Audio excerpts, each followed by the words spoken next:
आपण चर्चा करणार आहोत माझी सहकारी सृष्टी हिच्याशी। तर सृष्टी, काय सांगशील? सर्वात पहिले तर मला एक म्हणायचं आहे की तुम्ही बघू शकता इथे मी अमितेश कुमार यांची जे पुण्याचे पोलीस आयुक्त आहेत त्यांचीच मी बातमी ऐकत होते। त्यांनी प्रसार माध्यमांशी बोलताना ड्रंक अँड ड्राईव्हच्या केसबद्दल सविस्तर माहिती दिली आहे। तर मला सर्वात पहिले मी सुरुवात इथनं करेल की आता पुण्यात जे दारू पिऊन वाहन चालवणाऱ्यांसाठी एक महत्वाची बातमी अशी आहे की आता अशांवर आता थेट कारवाईचा इशारा देण्यात आला आहे। तर त्याचबरोबर मद्यपी चालकांवर पुणे पोलिसांचा सर्जिकल स्ट्राईक हा सुरू झाला आहे।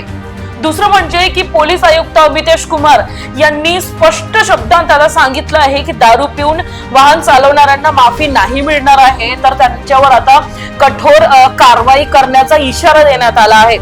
दुसरं म्हणजे की आता या बातमीबद्दल 30 तारखेपासून तर 1 फेब्रुवारी पर्यंत या 3 दिवसांत नाकाबंदी करण्यात आली होती।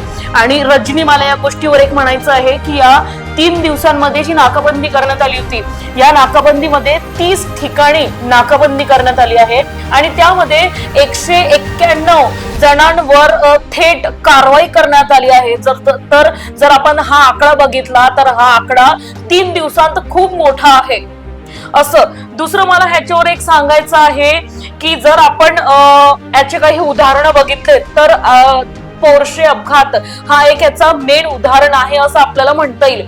आणि त्याचबरोबर 2024 आणि 25 ची जी सरासरी आकडेवारी आहे किंवा जवळपास आपल्याला जर आकडेवारी बघितली तर ती 2024-25 मध्ये 5400 ते 5600 असे ड्रंक अँड ड्राईव्हचे प्रकरणे नोंदवली गेली आहेत। दुसरं म्हणजे की पुणे पोलीस मुख्यालयात मद्यपी वाहन चालकांसाठी एक तोडगा काढण्यात आला आहे किंवा एक सोल्युशन काढण्यात आला आहे असं म्हणायला काही हरकत नाहीये, कारण आता समुपदेशन शिबिराचं एक आयोजन करण्यात आलं आहे। आणि मेन याच्यात एक असं आहे की पोलीस आयुक्त स्वतः या चालकाचं समुपदेशन करत आहेत। तर काय सांगशील, काय वाटतं तुला, काय एकंदरीत तुझे काय मत आहे त्याच्या बाबतीत?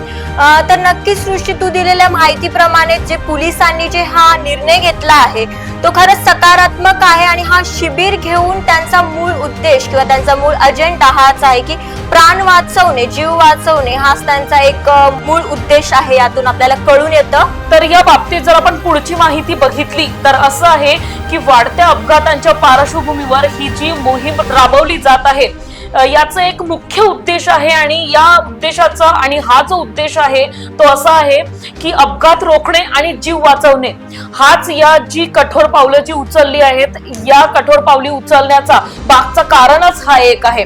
आणि दुसरं म्हणजे याच्यामध्ये जर आपण एक स्पष्ट बघितलं तर पोलीस प्रशासनाने एक स्पष्ट सांगितलं आहे की यापुढे ड्रंक अँड ड्राईव्हवर 0 टॉलरन्स धोरण राबवलं जाईल। दुसरं म्हणजे फक्त चालकच नाही तर वाहन मालकांवरही, इथं लक्ष केंद्रित करा की तर वाहन मालकांवरही गुन्हे दाखल केले जाणार असल्याचं पोलिसांनी सांगितलं आहे। तो स्टेटमेंट पास केला गेला आहे। हा स्टेटमेंट पास करण्याचं कारण हे आहे की याच्या आधी वाहन चालकांवर जे मद्यपी करून जे वाहन चालवतात त्यांच्यावरच कारवाई होत होती, पण आता सांगितलं गेलं आहे पोलीस प्रशासनाच्या माध्यमातून की आता वाहन जे मालक आहेत त्यांच्यावर पण गुन्हे दाखल होणार आहेत। तर याच्यामध्ये ही एक अत्यंत महत्वाची आणि एक मोठी अपडेट आहे असं आपल्याला म्हणता येईल। दुसरं म्हणजे की रजनी, तू याच्या बाबतीत काय सांगशील की आता ह्याच्या या ड्रंक अँड ड्राईव्हच्या बाबतीतचे अपडेट्स आले आहेत किंवा आता जे म्हटलं गेलं आहे की फक्त चालकच नाही तर वाहन मालकांवरही आता कारवाई केली जाणार आहे, थेट गुन्हा दाखल करण्यात येणार आहे। तर काय वाटतं की हे जे पावलं उचलली आहे ते कितपत अंमलात येणार आहे किंवा कितपत अंमलबजावणी होणार आहे ह्याच्यावर?